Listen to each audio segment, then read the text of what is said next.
తెలంగాణ వచ్చిందంటే బాగుపడతాం కదా అనుకున్నాం. తెలంగాణ వచ్చిందంటే అంతే సస్యశ్యామలం అయితే అనుకున్నాం. తెలంగాణ వచ్చిందంటే మా బ్రతుకులన్నీ బాగుపడతాయి అనుకున్నాం. కానీ బ్రతకడం కాదు, అసలు ఎట్లా ఉన్నాయి ఏమున్నాయి అనేది కనుక ఉంది. ప్రభుత్వాల గురించి మేము మాట్లాడలేము. మాకు రాజకీయ పార్టీలతో సంబంధం లేదు. మేము ఏమైనా కూడా మాకు వచ్చే కనుక, ఎందుకంటే 2000 ఇస్తాం, 500 ఇస్తాం, 200 అయితే 2000 కోట్లు ఇస్తాం. ఎప్పటి నుంచి ఇవ్వాలి ఇవన్నీ? కానీ ఇప్పటి నుంచి కాదు, 2022 నుంచి ఇవ్వాలి మాకు. అటువంటివన్నీ కూడా చాలా మంది కనుక ఇప్పటికే దాదాపు 59 మంది కనుక రిటైర్ అయిన వాళ్ళు ఎక్స్పైర్డ్ అయ్యారు. వాళ్ళకి తెలుసు, అన్ని తెలుసు. ఇందిరాబాద్ ర్యాలీ చేసాం, హర్తాలు చేసాం, ధారణ చేసాం. మీరు కూడా వచ్చారు, మీరు అందరు వచ్చారు. కోదండరాములు పిలిచాం, అందరినీ కూడా పిలిచేసి మాట్లాడాం. కాబట్టి నేను ఒకటే చెప్తున్నాను, మీ అందరు కూడా మీ యొక్క మీరు బాగుండాలి. మీరందరూ కూడా చీకట్లో టార్చ్ లైట్లట్లో ఎలక్ట్రానిక్ మీడియా అట్లా.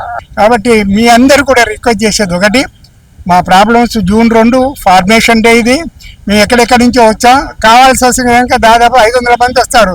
పోలీసు రానియదు, పోలీసు వాళ్ళతో తిప్పలవుతుంది. మీరు ఎందుకు వచ్చిండ్రు అనేది, అంటే ప్రభుత్వానికి ఎగనిస్ట్ అంటారు.